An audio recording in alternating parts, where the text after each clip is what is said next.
I'm a little stuck, so if you could help me get out of the stuckness, that would be great.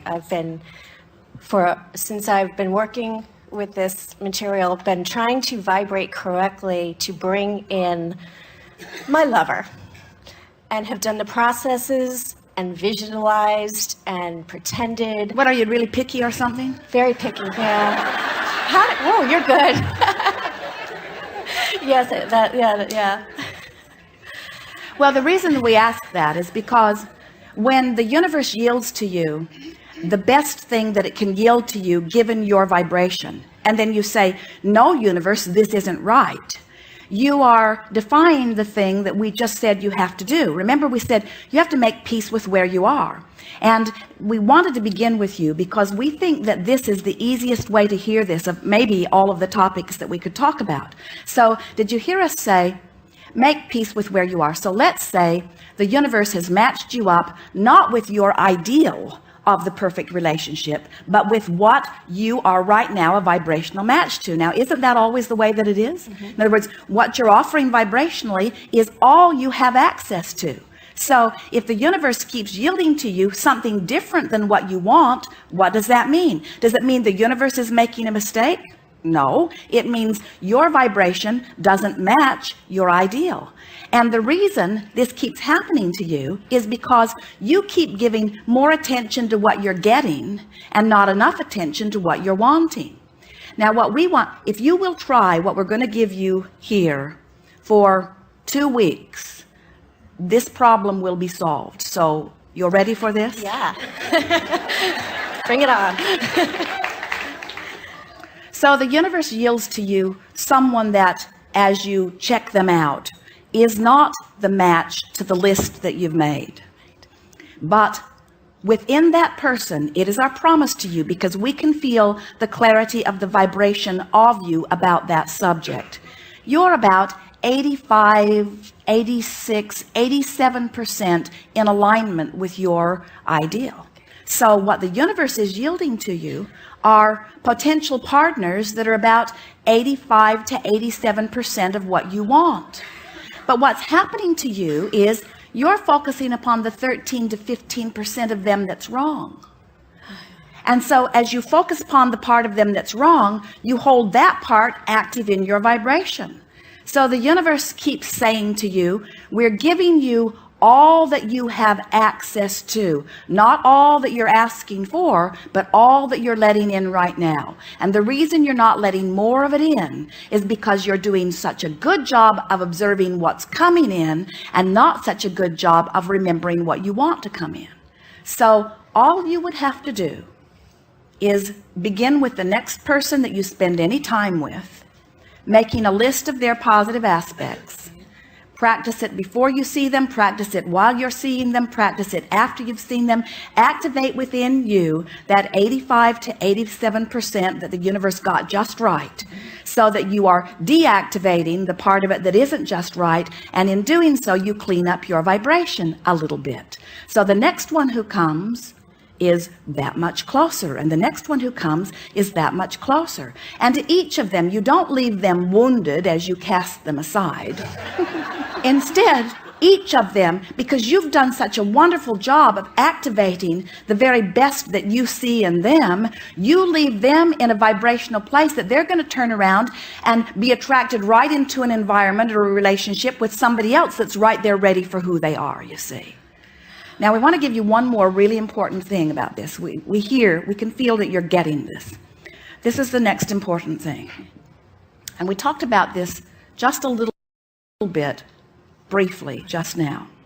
There is a tendency to feel different about creating the perfect relationship than you do about creating the perfect 1-week vacation. Yeah. Because creating the perfect 1-week vacation, no matter how you got it, it'll be over in a week. But with relationships, you tend to say, I have to create this perfect relationship, and it not only has to match everything that I now want, but since it's one of those death do us part things, big mistake, then I've got to figure out from where I am now, with only as much as experience as I've lived so far, I've got to figure out everything that I will ever want and everything that I will ever be forevermore.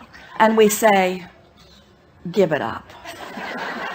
We think the perfect marriage vows would go something like, I like you pretty good, let's see how it goes.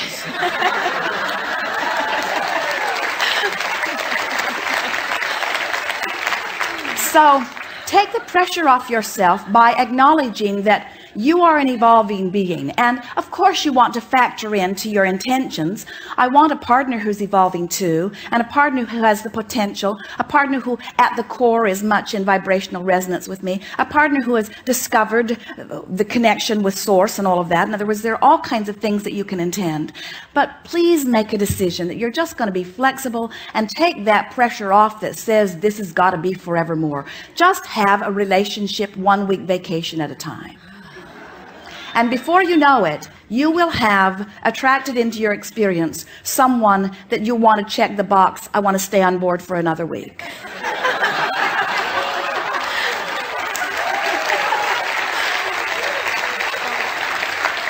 And then you just keep renewing those vows. Want to go around again? Yeah. Why not? Which answers the next part of the question is, why have I never been able to keep anybody past 3 months?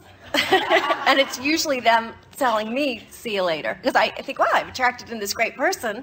And then they're saying goodbye to me. But if you were focused upon the great aspects of that person, so that you were activating the best of them, and the best of them was meeting the best of you, they would never want to leave. What makes people want to leave is you're wanting to get it so right that you get fixated on the parts that aren't good, and then you activate the parts of them that you don't like, that they don't like either. And then they find themselves just not feeling good about life when they're with you. Not because there is not the potential for it, but because you have highlighted something in them that they thought they'd left behind, or that they want to leave behind, you see. There are no two perfect people who are going to come together and show each other only the perfect things. That doesn't exist anywhere in the universe. What there exists are multifaceted beings who have many potential activation points, and the relationship that ensues between them depends upon what each of them decides to be activated. What goes wrong with most relationships is this one gives that one complete responsibility for what's activated over here. You don't bring me flowers anymore. You don't love me the way you used to. And this one usually is giving this one complete responsibility for how this one feels. When you decide that you're responsible about how you feel, now most of that trouble dissolves in the ethers immediately, because now you have control of the way you feel. And when you have control of the way you feel, then you activate the very best in the other. Now we're going to give you something here that you don't want to hear, but we really want you to hear it anyway. Wait, that defies law. We're going to give you something that you really want to hear that you're not ready to hear. Okay. Wait, that's a waste of time. But I could hear it later on the CD. Well, we're going to tell you something that we know. Okay.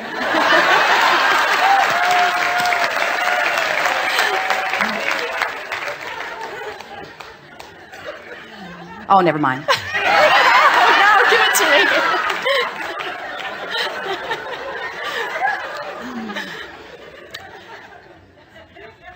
There are thousands of potential partners for you who would be equal in the satisfaction value.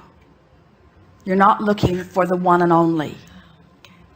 And where the perfect partner lies is in your vibrational range between where you are and where you want to be on the subject. In other words, you've got to create the perfect partner in you, and the universe will match it.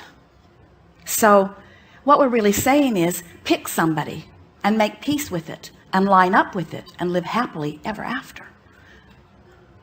And don't look back and second guess it. Don't say, well, I've noticed something that I don't like. Instead say, I've noticed all these things that I do like. And as I fixate on them, the best of me comes out. And when the best of me comes out, the best of you comes out. And when the best of us are here, we're having a really good time. And who cares who else could have been in the party? Who cares? It's sort of like somebody going to a fabulous restaurant and having a delicious meal and then wishing they were at some other restaurant having some other delicious meal. And we say, if you're having a delicious meal, what difference does it make how many other delicious meals are there if you're having a delicious meal, you say? And so there's something that's sort of stuck in the craw of so many of you that says, I've got to find the best one and only partner. And we say, find somebody and make them the best partner by activating the best part of them in you. Wow. Thank you. Yes, indeed. Thank you so much.